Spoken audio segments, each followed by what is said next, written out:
Bismillahirrahmanirrahim. Bisanadil muttasil ilal Imam Al-Bukhari rahimahullah ta'ala wa nafa'ana Allah bi ulumi bidarain amin. Babu fadlil isya bil jamaah.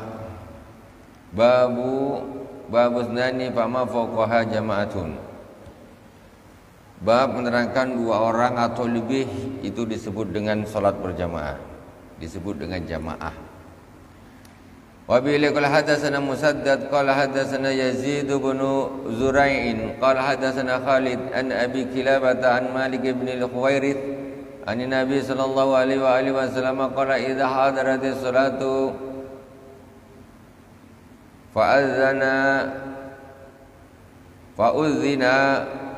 wa uqima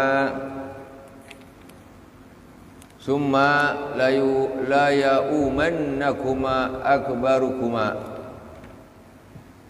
Rasulullah sallallahu alaihi wasallam bersabda ketika idza hadaratus shalah, ketika datang waktu salat,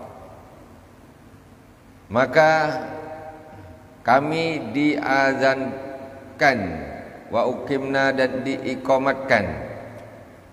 Maksudnya adzan terus qomat.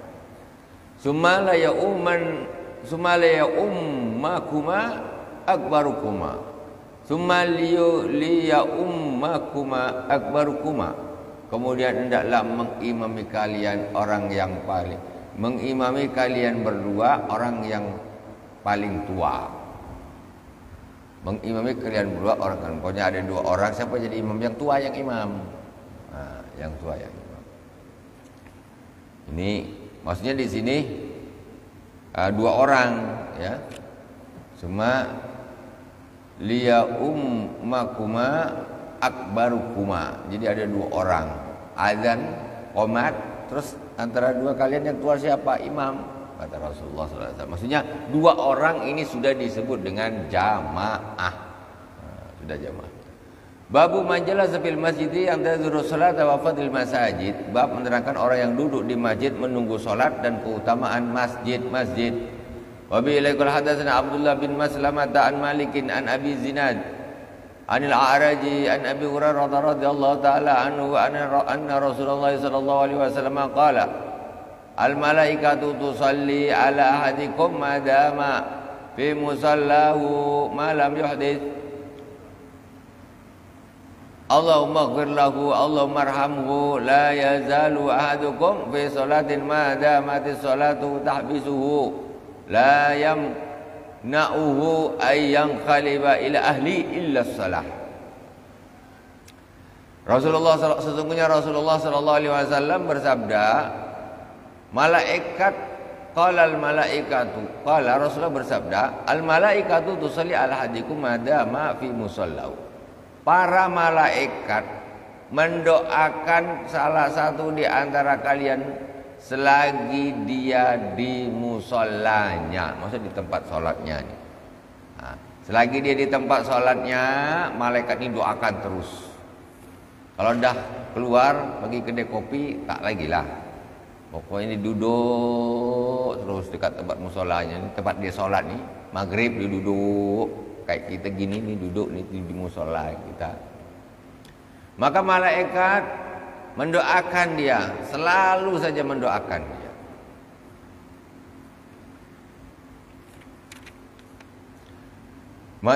Malam yuhdis, selagi dia tidak berhadas. Pas duduk gini kentut. Nah, wuduklah. Maksudnya tuh. Kalau selagi dia tidak batal, dia masih berada di dalam masjid itu. Setelah dia sholat, malaikat terus doakan. Gimana doanya malaikat? Allahumma ighfir lahu, Allahumma arhamhu. Malaikat itu doakan terus orang yang duduk di tempat dia sholat, tempatnya jamaah maghrib sampai isya dia duduk. Itu malaikat doakan terus, Allahumma ighfir lahu, Allahumma arhamhu, ya Allah ampuni dia ya Allah. Ya Allah kasihi dia, beri rahmat dia ya Allah. Malaikat doakan, bayangkan. Apa tak dosa tak ada malaikat itu? Apa tak dikabulkan sama Allah? Memang makhluk asli, makhluk taat, tak pernah maksiat. Ya Allah ciptakan. Jadi nampaknya duduk, memang duduk. Tapi itu Allah, malaikat doakan kita.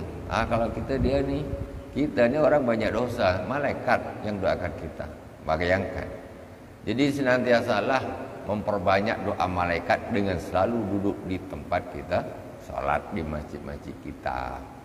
Habis sholat tak balik dulu lah, di masjid aja dulu. Allahumma gfir lahu wa Allahumma arhamhu. Ya Allah ampuni dia, ya Allah rahmati dia. La yazalu ahadukum bi salatin ma damatis salatu tahbisu. Salah seorang kalian dia akan dianggap sedang di dalam solat selagi solat itu yang menahan dia. Maksudnya dia ada di masjid ini, solat dah selesai, cuma nanggung bentar lagi isak, balik lagi ke sini lagi, duduk aja lah, tunggu aja sampai isak. Ini selagi dia ini duduk yang seperti itu dianggap pokoknya setengah jam, 45 menit dia duduk. Itu 40 macam orang sholat tak berhenti. Sholat Allahu Akbar sampai salam, berdiri lagi Allahu Akbar sampai salam. Sholat terus. Atau dianggap dia sholat setengah jam itu sholat, dianggap dia orang sedang sholat terus. Selama dia itu menunggu sholat yang berikutnya. Dia tidak mau keluar karena apa? Karena nunggu sholat. La yamnauhu ayyang qariba ila ali illa salah. Tidak ada yang mencegah dia untuk balik ke keluarganya kecuali sholat. Maksudnya apa? Yaitu tadi anak balik, malas apa nih? Tunggu aja lah sampai isya.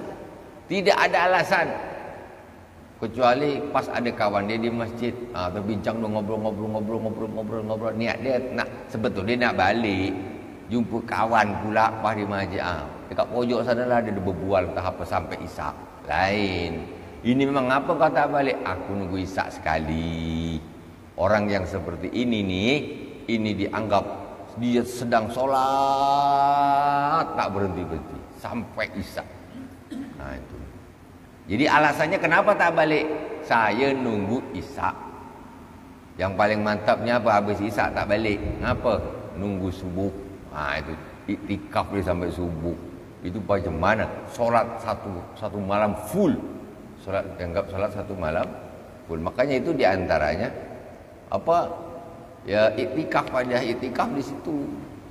Iktikaf tu yang 24 jam. Memang tak keluar dari masjid, sholat, nunggu sholat lagi, habis subuh nunggu zuhur, habis zuhur nunggu asar, habis asar nunggu maghrib, habis maghrib nunggu isya, habis isya nunggu subuh. Apa tak doa malaikat bertubi-tubi? Berarti selama dia di dalam masjid, dia dihitung orang yang sholat. Jadi yang luar biasa ini, Masya Allah, kita dapat doanya malaikat. Luar biasa. Wabila qala hadatsana Muhammad bin Bashar qala hadatsana Yahya an Ubaidillah qala hadatsani Khubayb bin Abdurrahman an Hafs bin Asim an Abi Hurairah radhiyallahu taala anhu an Nabi sallallahu alaihi wasallam qala sab'atun yudhilluhumullahu fi dhilli yauma la dhilla illa dhilluh. Ada 7 orang yang akan mendapat perlindungan Allah Subhanahu wa taala di hari yang tidak ada perlindungan kecuali perlindungan Allah Subhanahu wa taala.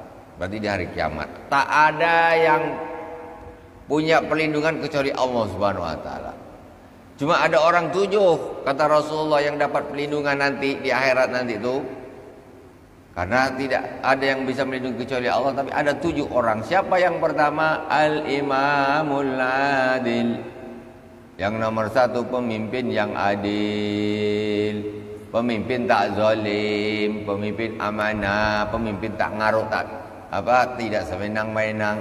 Adil dia menempatkan sesuatu pada tempatnya, itu nanti akan mendapat perlindungan dari Allah Subhanahu wa taala. Kalau pemimpin zalim, ngaruh, tak ada cerita. Tidak ada, jaga-jagalah. Kalau pemimpin itu adil, itu bangun dia di tempat yang sangat mulia, luar biasa. Makanya rankingnya ranking 1 dia ini.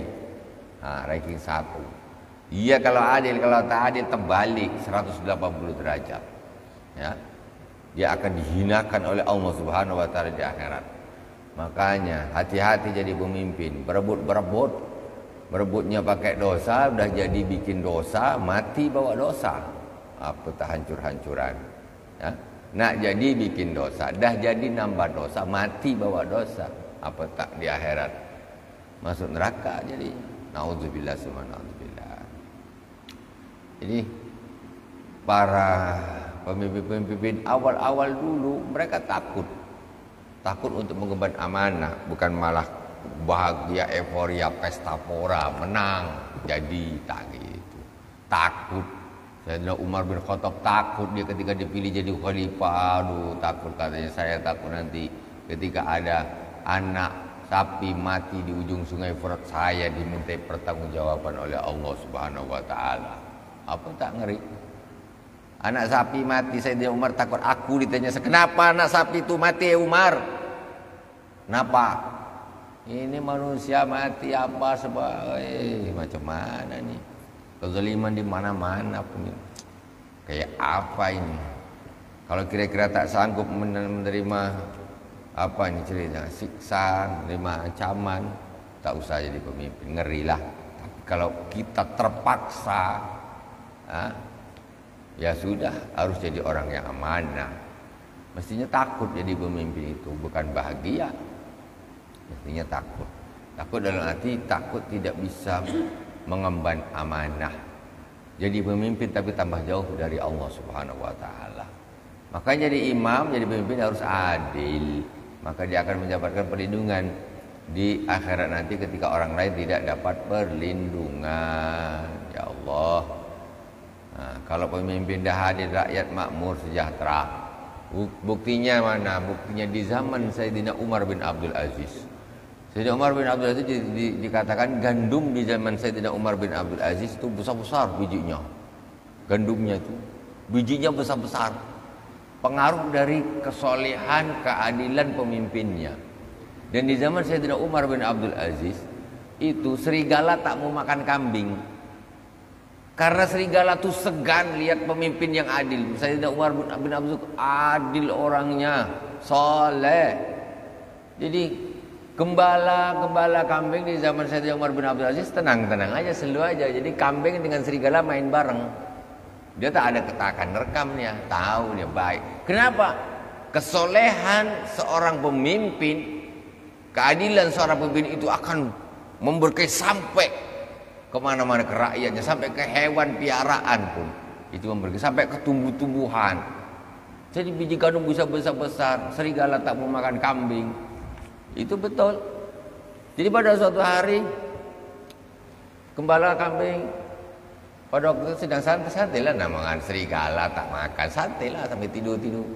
Tahu-tahu pada hari itu kambingnya diterkam serigala.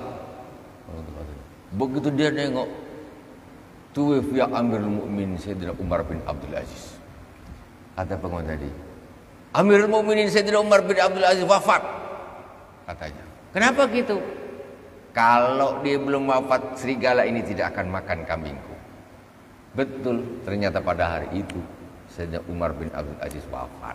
Sehingga bagaimana kesolehan seorang pemimpin itu sangat kuat pengaruhnya terhadap rakyatnya, terhadap kemakmuran, luar biasa. Beliau astagfirullahaladzim, ketika pertama sekali mendapatkan mandat, pada waktu beliau mengantar jenazah khalifah sebelumnya, kalau tidak salah Khalifah Sulaiman. Begitu selesai dari mengkebumikan jenazah, otomatis pada hari itu karena Sayyidina Umar bin Abdul Aziz langsung diangkat menjadi khalifah. Jadi begitu pas dia dikubur nak balik ini, dia terdengar dentuman suara gerak tak bunyi buk buk buk buk buk buk buk buk buk. Macam di jalannya macam ada apa gitu, ramai buk buk buk buk. Itu apa itu? Kok ramai betul jalan? Kata Sayyidina Umar bin Abdul Aziz kepada orang-orang, "Ya Amirul Mukminin, itu adalah kendaraan iring-iringanmu ya Amirul Mukminin. Kendaraan iring-iringanmu ya Amirul Mukminin, mulai dari apa nih, kuda, ada tentaranya, ada segala macam pokoknya waktu itu iring-iringan. Sampai jalan itu berdentum-dentum ramai gitu, kelihatan ramai. Macam orang apa, kalau hewan besar-besar kan menghentakkan itu kan terasa itu. Jadi Sayyidina Umar bin Abdul Aziz melihat terkejut dia. Wah, aku dijemput pakai seperti itu katanya. Suruh bubar itu, suruh bubar, suruh balik, suruh bubar. Aku tidak mau itu semua.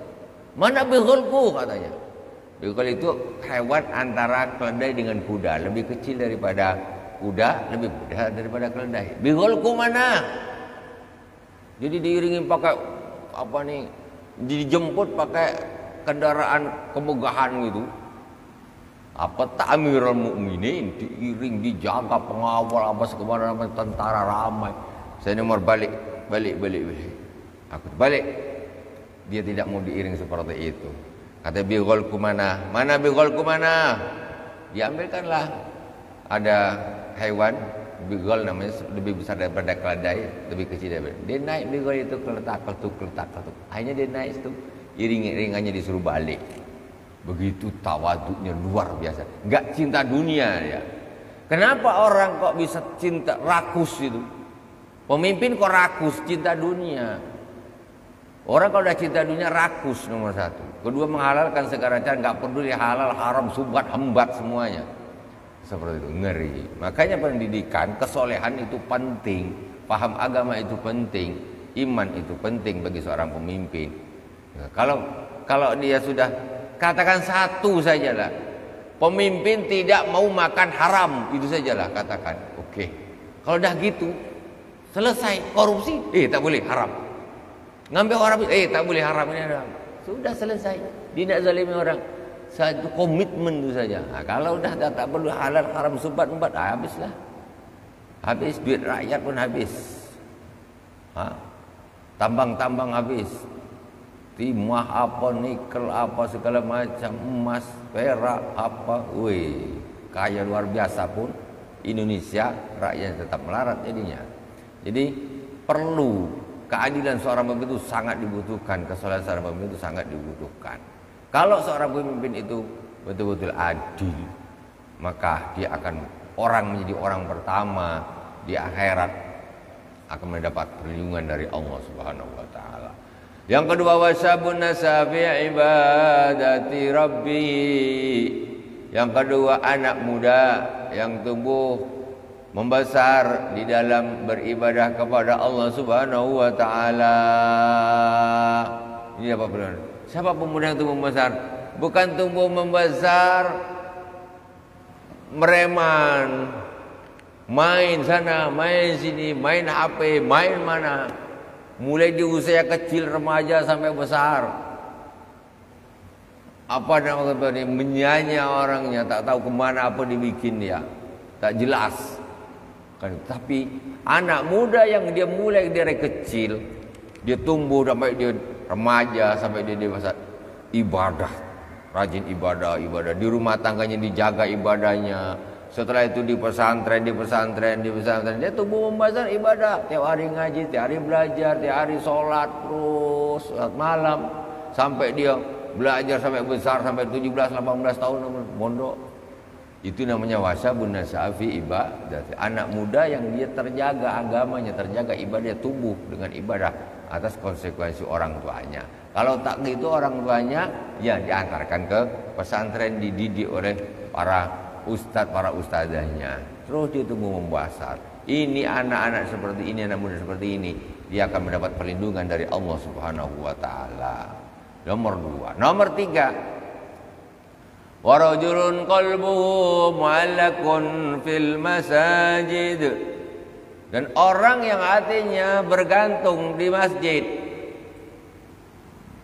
Orang hatinya bergantung di masjid. Jadi mikir, ada galau. Pokoknya nak ke masjid, nak ke masjid solat, nak ke masjid, tengok masjid, masjid kok kotor bersihkan, masjid kok sepi, ini pikir terus. Hatinya ini sangat peduli dengan masjid. Kenapa masjid ini? Kita ramaikan yuk masjid kita, yuk ini gimana ini gimana ini. Terus dipikirkan masjid itu. Hatinya pokoknya masjid. Bukan duit. Kerja. Bangun pagi pikir duit, malam nak tidur masih mikir duit, pagi langsung cari duit, terus duit aja yang ada di kepala, yang ada di hati.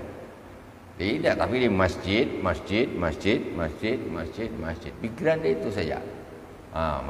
Maksudnya itu yang dominan di dalam hatinya. Jadi jangan hidup ini pikirannya cuma kerja aja. Jadi yang seperti itu bisa melalaikan kita dari Allah Subhanahu wa taala, menjauhkan kita dari akhirat, lupa sama mati. Asik kerja sampai tidak ibadah. Jadi orang pedulilah kepada masjid dimanapun berada, pokoknya masjid. Pentingkan masjid itu, sholat di situ, jamaah, peduli dengan masjidnya, apa yang dibutuhkan masjid, bantu masjid ini apa segala macam. Itu jangan justru menjadikan masjid ini malah bukan tempat untuk dia mendekatkan diri kepada Allah Subhanahu wa taala. Dianggap sebagai perhiasan saja. Tidak dipentingkan bagi dia. Wa rajulani tahabba billahi ijtama'a alaihi wa tafarraqa alaihi. Dan dua orang yang saling mencintai karena Allah Subhanahu wa taala, berkumpul karena Allah dan berpisah karena Allah Subhanahu wa taala. Suka harus karena Allah. Berkumpul, bertemu harus karena Allah. Dan kemudian berpisah juga harus karena Allah, bukan karena selain Allah Subhanahu wa taala. Semuanya harus karena Allah. Suka, bukan suka karena duit. Zaman sekarang, kalau duit banyak suka, duit sedikit langsung hilang sukanya. Ya. Standarisasinya dunia, pangkatnya tinggi suka. Makanya soleh pun kalau tak ada pangkat, tak ada duit, tak suka. Rajin sholat, rajin apa, pokoknya tak ada duit, tak suka lah. Itu cintanya cinta karena dunia, tidak karena Allah Subhanahu wa taala. Kemudian ketika berkumpul, kalau terjadi hal-hal yang tidak diridhai oleh Allah Subhanahu wa taala, ya berpisahnya juga karena Allah Subhanahu wa taala. Bukan karena dunia, tidak. Harusnya karena Allah. Warajulun talabatu imra'atun zatu mansibin wa jamalin faqala inni akhabullah. Kemudian seorang laki-laki yang diminta untuk melakukan zina, dirayu sama perempuan yang punya kedudukan dan kecantikan, diajak zina, wanita cantik punya pangkat di masyarakat ini, punya pangkat. Faqala inni akhafullah, tak mau diajak berzina, dia tidak mau. Padahal yang ngajak orangnya orang kaya, orang terpandang, cantik lagi. Kata dia, inni akhafullah, aku takut kepada Allah Subhanahu wa taala. Orang seperti ini akan mendapatkan perlindungan dari Allah Subhanahu wa taala. Masya Allah, susah betul. Allah yafatna. Semoga Allah menjaga kita dari zina dan hal-hal yang berhubungan dengan zina. Amin ya rabbal alamin. Subhanakallahumma wa bihamdik asyhadu an la ilaha illa anta astaghfiruka wa atubu ilaik. Wassallallahu ala sayyidina Muhammadin wa ala alihi wasallam. Alhamdulillahirabbil alamin. Wassalamualaikum warahmatullahi wabarakatuh.